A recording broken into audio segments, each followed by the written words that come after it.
Hello, I'm Richard Merkhofer with the Colgate University team here at La Selva Biological Station studying fern desiccation. My job is to look at the cellular side of fern desiccation, so I'm looking at 3 different types of biological molecules and how they change when a fern dries out. I'm looking at lipids and membranes and how those stabilize before the fern dries. I'm looking at proteins and how they help the fern as it's dried and as it recovers to stay alive. And I'm looking at genetics, and I'm seeing which genetic programs are invoked upon desiccation and how those contribute to the other 2 biological molecules and other changes that happen.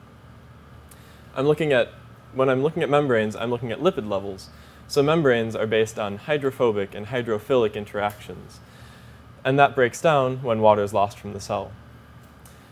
So what we're looking at is how the different types of lipids, those are the molecules that make up the membranes, how their concentration changes as the fern dries out. In order to do that, we're extracting the lipids into these tubes, and then back in the States, we're going to look at the different levels and see what that can tell us about the lipid concentration. Essentially, that involves mashing up the fern material in a certain solvent and then packing it with nitrogen. We're doing that for the fresh and the dehydrated ferns as well as the rehydrated ferns to see all of the changes that happen throughout the entire process of desiccation. Next, I'm looking at the proteins which help the fern stay alive and recover after desiccation. Specifically, we're looking at dehydrins, and these are proteins that are found in higher plants all the way down to cyanobacteria. So the history of this certain group of proteins isn't very well understood. It's not well understood when they evolved and how they've changed through time. They're based on this one segment, and the segment is really all that we have to go by. So by looking at fern dehydrins, an area which hasn't been looked at nearly so much as angiosperm dehydrins, we hope to elucidate that relationship a little bit more. We're going to be doing that by extracting proteins and looking at those later with different methods. And we're also going to be doing that by looking at the genetics.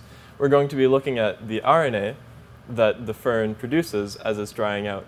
The RNA is what instructs the cell to make these dehydrin proteins. So we're saving plant material, fresh, dehydrated, and rehydrated. We're saving that in a certain buffer which will preserve all of the RNA. And then we're going to look at that later and see the exact levels of the RNA, and we're going to be able to see exactly how much of this protein the cell is producing.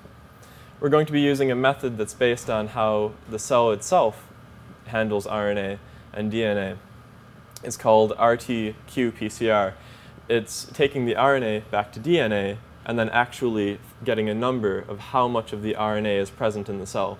So we're going to be looking quantitatively at how much RNA is in the cell. We're also going to be looking at the DNA, that's the genetic material that's present constantly, and we're going to look at the number of dehydrins that are in each fern, period. So we're going to be seeing not only which ones are expressed, but also which ones the fern has in its stockpile of expression.